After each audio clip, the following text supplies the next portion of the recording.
నమస్తే welcome to Suman TV. ప్రస్తుతం మనతో పాటు ఉన్నారు ప్రముఖ జ్యోతిష్యులు, కాశీలో శ్రీ కామాక్షి నిత్య అన్నదాన ఆశ్రమ నిర్వాహకులు శ్రీ నందిభట్ల శ్రీహరి శర్మ గారు. నమస్తే అండి.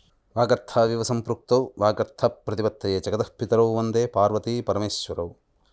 అన్నపూర్ణే సదాపూర్ణే శంకరః ప్రాణవల్లభే జ్ఞానవైరాగ్య సిద్ధ్యర్థం భిక్షాం దేహి చ పార్వతి. మాతా చ పార్వతీదేవి పితాదేవో మహేశ్వరః బాంధవా శివభక్తాశ్చ స్వదేశో భువనత్రయం.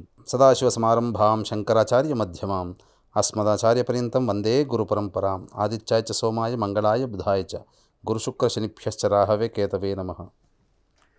శృంగేరి జగద్గురు పీఠాధిపతులు శ్రీ శ్రీ శ్రీ భారతీ తీర్థ మహాస్వాముల వారికి, శ్రీ శ్రీ శ్రీ విధుశేఖర భారతీ తీర్థ మహాస్వాముల వారికి, కంచి కామకోటి పీఠాధిపతులు శ్రీ శ్రీ శ్రీ విజయేంద్ర సరస్వతి మహాస్వాముల వారికి ప్రణామములు తెలియజేసుకుంటూ కార్యక్రమాన్ని ప్రారంభిద్దాం. ముకుందా జ్యువెలర్స్ తెలంగాణలో మొట్టమొదటి ఫ్యాక్టరీ అవుట్లెట్ మన కొత్తపేటలో ఫిబ్రవరి 14న గొప్ప శుభారంభం. గురువు గారు, మీరు ఇంతకు ముందు చెప్పినట్టుగా రథసప్తమి రోజున అందరి ఆరోగ్యం బాగుండడానికి, లేకపోతే కోరిన కోరికలు నెరవేరడానికి చేస్తూ ఉండేవారు అని. మరి అలా జరగాలి అని అంటే ఎటువంటి నియమాలు, ఎటువంటి దానాలు ఆ రోజున ఖచ్చితంగా చేయాల్సిందే అంటారు? ఈసారి మనకు రథసప్తమి తిథి అనేటువంటిది 16వ తారీఖు రోజున ఉదయం 8:57 వరకు ఉంది. భరణీ నక్షత్రము 8:48 వరకు ఉంది. తదనంతరం వచ్చేటువంటిది కృత్తికా నక్షత్రము. కాబట్టి రవి ఈ ఉన్నటువంటి అనేక నక్షత్రాలలో రవి అధిపతిగా ఉన్నటువంటి నక్షత్రాలు కృత్తిక, ఉత్తర ఫల్గుని, ఉత్తరాషాఢ. కాబట్టి రథసప్తమి అనేటువంటిది రవి భగవానుడికి సంబంధించినటువంటిది. కాబట్టి రవి నక్షత్రమైన కృత్తికా నక్షత్రము, రవికి జన్మతిథి అయినటువంటి మాఘశుద్ధ సప్తమి తిథి కలిసి ఉన్నటువంటి సమయము 8:48 ఉదయం నుంచి 8:57 ఉదయం వరకు కూడా ఉంటుంది. అంటే 9 నిమిషాలు మాత్రమే సూర్య భగవాను యొక్క నక్షత్రము కృత్తిక, అనగా సూర్యునికి సంబంధించిన నక్షత్రం. అలాగే సూర్య భగవాన్ యొక్క జన్మతిథి కలిసి ఉన్నటువంటి అమూల్యమైనటువంటి సమయం. ఈ సమయంలో ప్రధానముగా చేయాల్సినటువంటిది దానములు. సూర్య ప్రతిమ దానము చేయాలి. అది వెండిదైనా బంగారుదైనా చేస్తే చాలా విశేషము. సూర్యుడు ఏకచక్ర రథ సహితుడై ఈ ఉన్నటువంటి ప్రతిమని దానము ఆ సమయంలో కనుక దానం చేసినట్లయితే తప్పకుండా సూర్యుని యొక్క అనుగ్రహం వలన ఎన్నాళ్ల నుంచో వేధిస్తున్నటువంటి అనారోగ్య సమస్యకి పరిష్కార మార్గం లభించి తీరుతుంది. భవిష్యత్తులో వచ్చేటువంటి పెద్దదైనటువంటి అనారోగ్యము మీకు అన్నిటికంటే ముందుగానే మీకు కనిపించి పెద్దదైనటువంటి అనారోగ్యం బారిన పడకుండా కొద్ది మొత్తముతో మీరు బయటపడతారని చెప్పడంలో సందేహం లేదు. ఇక ఆ రథసప్తమి తిథి రోజున సూర్యోదయాత్ పూర్వమే స్నానమాచరించాలని చెప్పి మనకు శాస్త్ర నియమం అనేటువంటిది చెప్పబడి ఉంది. కాబట్టి నది, సముద్రము, చెరువు, సరస్సు, తటాకము ఇవి దగ్గరగా ఉన్నటువంటి ప్రాంత ప్రజలు సూర్యోదయానికంటే ముందే, అనగా బ్రహ్మముహూర్తంలో కాలకృత్యాదులు తీర్చుకొని స్నానమాచరించడం చాలా శ్రేయస్కరం. అది ఒక విధానంగా 2 విధాలైనటువంటి స్నానములు చెప్పబడి ఉన్నాయి. ఇప్పుడు చెప్పబోయేటువంటి 2 విధానాల్లో ఏది మనం చేసినా ఆ సూర్యుని యొక్క అనుగ్రహాన్ని మనం పొందుతాము. కాబట్టి మొట్టమొదటిది తల మీద 2 జిల్లేడు ఆకులు, దాని మీద మట్టి ప్రమిద లేదా ఇనుప ప్రమిదలో పెట్టినటువంటి నువ్వుల నూనెతో చేసినటువంటి దీపారాధన, అనగా జ్యోతిని వెలిగించి కంఠములోతు నీళ్ల వరకు మీరు ప్రవేశము చేసి, అప్పుడు ఆ యొక్క పూర్తిగా మనం మునిగినప్పుడు మన మీద ఉన్నటువంటి దీపం ఏదైతే ఉంటుందో అది నీటి మీద తేలుతూ ముందుకు వెళ్ళిపోతుంది. ఆ సందర్భంలో కంఠం లోతు వరకు నీళ్లు ఉండగా సంకల్పం చేసుకోండి. ఈ మాఘశుద్ధ సప్తమి తిథి రోజున జన్మజన్మల నుంచి, అనగా 7 జన్మల నుంచి సంప్రాప్తమైనటువంటి సంచిత పురాకృత ప్రారంధమైనటువంటి పాప రాశి ఏదైతే ఉందో అదంతా కూడా ఈ సప్తమి తిథి రోజున, అనగా రథసప్తమి తిథి రోజున నేను స్నానమాచరిస్తున్నాను సూర్య ప్రీతికై. కాబట్టి సూర్య భగవానుడా, నాకు జన్మజన్మల నుంచి వస్తున్నటువంటి పాపములన్నీ కూడాను నాకు హరింపచేయి అనే సంకల్పాన్ని మనస్సులో చెప్పుకొని ఆ యొక్క జ్యోతిని మీరు ఇంతవరకు కంఠంలోతు నీళ్ళలో ఉంటారు కదా, అలాగే మీరు మునిగిపోయారనుకోండి కొద్దిగా, అప్పుడు మీ నెత్తి మీద ఉన్నటువంటి దీపము నీటిలోకి వెళ్ళిపోతుంది, అనగా నీటిలో ప్రవాహంలో వెళ్ళిపోతుంది, మునిగిపోదు. ఇక 2వ రకమైనటువంటి స్నానం అన్నప్పుడు ఇది చేసిన తర్వాత మీరు మళ్ళీ ఇప్పుడు చెప్పబోయేటువంటి స్నానం కూడా చేయొచ్చు. లేదా ఇది మాకు సిటీలో ఉంటాం, మాకు నదులు, సముద్రాలు, చెరువులు ఉండవు కదా అన్నప్పుడు ఇప్పుడు చెప్పబోయేటువంటి స్నానము కూడా ఆచరించండి. ఎందుకంటే మాఘశుద్ధ సప్తమి లేదా రథ సప్తమి తిథి రోజున ఆచారంతో కూడుకున్నటువంటి స్నానమును మాత్రమే చేయడం ద్వారా విశేషమైనటువంటి పుణ్య ఫలితం దక్కుతుందని మనకు స్కాంద పురాణాంతర్గతము ధర్మసింధువు, నిర్ణయ సింధువు, పరాశర స్మృతి ఇత్యాది ధర్మ గ్రంథాల ద్వారా మనకు తెలియజేయబడుతుంది. కాబట్టి రెండవ రకమైనటువంటి స్నానము ఏ విధంగా ఆచరించాలి అన్నప్పుడు ముందు రోజుల్లోనే మీరు అనగా 15వ తారీఖు రోజునే అనగా సప్తమి తిథి ముందు రోజునే మీరు జిల్లేడు ఆకులు 7, రేగు ఆకులు 7, అలాగే రేగు పండ్లు, అలాగే చిక్కుడు కాయలు, చిక్కుడు ఆకులు మీరు సంపాదించి పెట్టుకోండి. రెండో విధానమైన స్నానము బ్రహ్మ ముహూర్తంలో స్నానం ఆచరింప చేయడానికి మీరు బాత్రూంలోకి వెళ్తారు కదా, అందరూ బకెట్లో నీళ్లు పెట్టుకొని స్నానం చేస్తారు. ఆ మాఘశుద్ధ సప్తమి తిథి రోజున చలిగా ఉంది అని చెప్పేసి అని వేడి నీళ్ళు మాత్రం చేయకూడదు. వేడి నీటితో స్నానము మాఘశుద్ధ సప్తమి తిథి రోజున అసలు మాఘమాసంలోనే నిషిద్ధము. కాబట్టి చన్నీటి స్నానము ఆచరించాలి. ఆ చన్నీటిలో మన ఇంట్లో ప్రతి ఇంట్లో కూడా గంగా జలం ఉంటుంది, నర్మదా నది జలం ఉంటుంది, లేదా గోదావరి జలము లేదా కృష్ణా జలం ఉంటుంది. అందులో ఒక గ్లాసుడు నీళ్లు ఆ బకెట్లో వేసుకొని మీరు చెరుకు గడ సంపాదించుకొని పెట్టుకోవాలి ముందు రోజున. ఆ చెరుకు గడ సంపాదించుకొని ఆ చెరుకు గడతో కలియబెట్టాలి. అనగా ఆ చెరుకు గడతో ఇలా క్లాక్ వైజ్ డైరెక్షన్లో 7 సార్లు మీరు కలియబెట్టాలి. కలియబెట్టుతూ ఏమని మీరు ఉచ్చరించాలి అంటే గంగే చ యమునే కృష్ణ గోదావరి సరస్వతి నర్మదే సింధు కావేరి జలేస్మిన్ సన్నిధింకురు. కాబట్టి గంగా, కృష్ణ, సరస్వతి, నర్మదా, కృష్ణ, కావేరి, గోదావరి ఇలా సప్త నదుల యొక్క శక్తి అంతా కూడా ఈ నీటిలో ఉండాలని చెప్పుకొని సంకల్పం చెప్పుకొని 7 సార్లు చెరుకు గడ ఇంతనే తెచ్చుకోవచ్చు. దాన్ని కలియబెట్టాలి క్లాక్ వైజ్ డైరెక్షన్లో. చేసిన తర్వాత ఆ సప్త నదుల యొక్క శక్తి అంతా ఆ బకెట్లో ఉన్నటువంటి నీటిలో ప్రవేశించిన భావనతో నిండైన మనస్సుతో ప్రశాంతముగా స్నానమాచరించండి.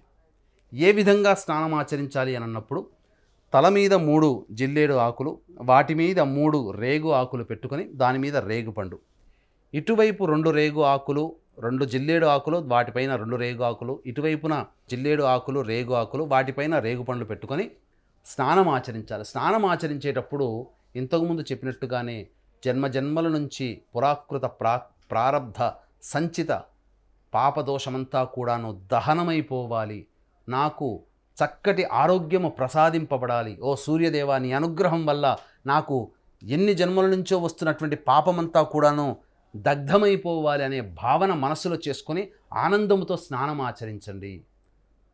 శిరస్నానం చేయాలి. స్నానం ఆచరించిన తర్వాత ఇంటికి రాగానే సూర్యోదయం అవుతుంది కదా, ఆ సూర్యోదయం అవుతున్నటువంటి సందర్భంలో ఆ సూర్యునికి ఎదురుగా ఉండి సూర్యుడి యొక్క 12 నామాలు గూగుల్లో దొరుకుతాయి. 12 నామాలు తీసుకొని ఒక్కొక్క నామం చెబుతూ అర్ఘ్యం సమర్పయామి, సూర్యాయ నమః అర్ఘ్యం సమర్పయామి, మిత్రాయ నమః అర్ఘ్యం సమర్పయామి, ఇలా 12 నామాలు ఉంటాయి. భాస్కరాయ నమః అర్ఘ్యం సమర్పయామి, మార్తాండాయ నమః అర్ఘ్యం సమర్పయామి, ఇలా 12 నామాలు సూర్య భగవానునికి ఉంటాయి. ఆ 12 నామాలతో అర్ఘ్యం ఇచ్చిన తర్వాత ఇంట్లోకి వచ్చి ఆవు నేతితో దీపారాధన చేసి సూర్య అష్టకం 6 సార్లు పారాయణం చేయండి. ఆదిత్య హృదయం 3 సార్లు పారాయణం చేయండి. ఇవి చాలు. మీకు ఇంకా భక్తి ఉంది, సమయం ఉంది అని అనుకుంటే మీరు విష్ణు సహస్రనామ పారాయణాన్ని చేయండి. ఈ విధంగా చేసినట్లయితే మీకు ఉద్యోగంలో కానీ, ఆరోగ్యంలో కానీ, సంపదలో కానీ మీరు ఈ మూడిట్లో లేదా చక్కటి సంతానం, ఎందుకనంటే కుంతీదేవి సూర్య భగవాన్ని ఉద్దేశించి అమోఘమైన తపస్సు చేసినది కాబట్టే ఆ సూర్యవరప్రసాదితమైనటువంటి కర్ణుడు జన్మించాడు. మహాతేజోవంతుడు, చూడగానే స్ఫురద్రూపి, ఎదుటి వాళ్లతో తన సమ్మోహనంతో ఆకర్షింపబడేటువంటి వ్యక్తి ఆ కర్ణ భగవానుడు. కాబట్టి మంచి సంతానం కలగాలి, తేజస్సుతో కూడుకున్న సంతానం కలగాలనే సంకల్పంతో ఈ రథసప్తమి రోజున మీరు ఆచరించండి. తప్పకుండా అన్నిటికంటే ముఖ్యంగా ఆరోగ్యం కోసం మీరు చేయండి. ప్రతి వ్యక్తి చేయాలి.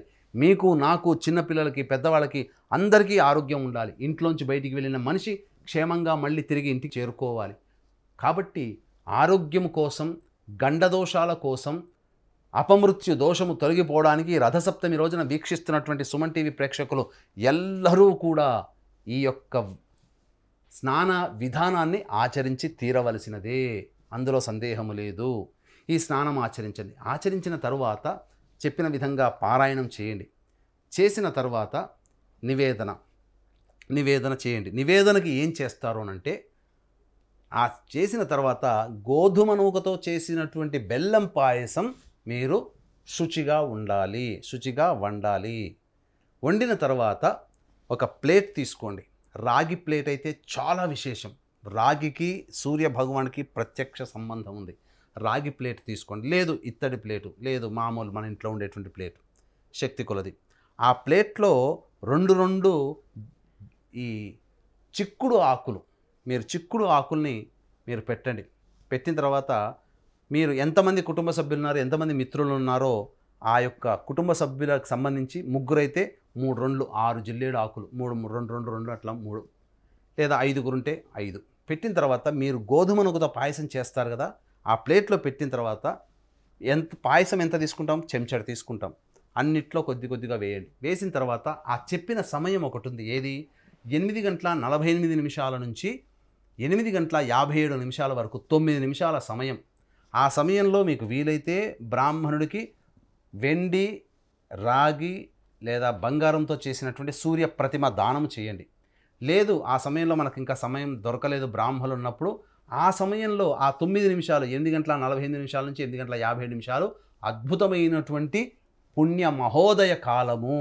ఆ సమయంలో సూర్య భగవానికి ఈ విధంగా చిక్కుడు ఆకులలో అప్పుడే చేసినటువంటి గోధుమ నూకతో చేసినటువంటి పాయసాన్ని ఆ చిక్కుడు ఆకుల్లో పెట్టి ఆ విధంగా స్వామివారికి నివేదన చేయండి.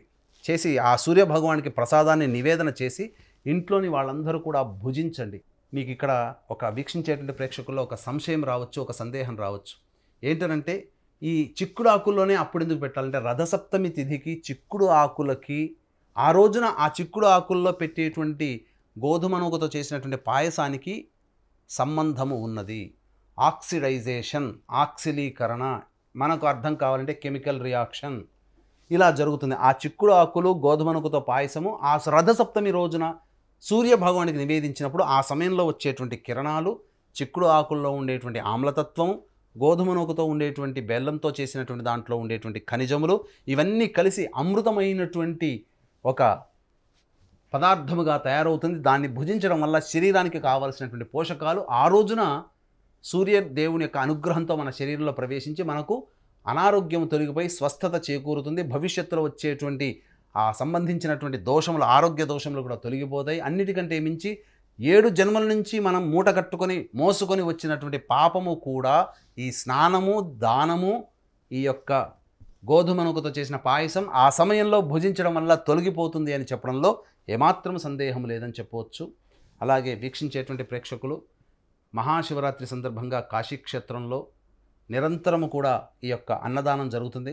శ్రీ కామాక్షి నిత్యాన్నదాన ఆశ్రమం ద్వారా మీ పెళ్లి రోజున కానీ, మీ పుట్టినరోజున కానీ, మీ యొక్క స్నేహితులతో, బంధువులతో మీ ఆనందాన్ని పంచుకోవడంతో పాటు కాశీలో ఉన్నటువంటి శివబంధువులతో కూడా మీ ఆనందాన్ని పంచుకోదలిస్తే అన్నదానం కోసం కార్యక్రమం తదనంతరం కాంటాక్ట్ చేయవచ్చు. అలాగే సంబంధించినటువంటి మార్చి 8, 9 తేదీలో మహాశివరాత్రి సందర్భంగా కాశీక్షేత్రంలో శతరుద్రయ పారాయణం, ఈశ్వరానుగ్రహం కోసం మహాశివరాత్రి సందర్భంగా శతరుద్రయ పారాయణం, విద్య, వివాహం, ఉద్యోగం, దాంపత్యం, సంతానం, అనారోగ్యం వంటి అన్ని రకాల సమస్యల నివారణకి 21 హోమాలు మహాశివరాత్రి సందర్భంగా కాశీక్షేత్రంలో జరపబడుతున్నాయి. కాబట్టి గోత్రనామాల నమోదుకు కార్యక్రమం తదనంతరం కాంటాక్ట్ చేసి పూర్తి వివరాలు తెలుసుకోవచ్చు. గురువుగారు, రథసప్తమి విశేషాలు, ఆ రోజు ఖచ్చితంగా పాటించాల్సిన నియమాల గురించి వివరంగా తెలియజేశారు. ధన్యవాదాలు. సర్వం శ్రీ ఉమామహేశ్వర పరబ్రహ్మార్పణమస్తు.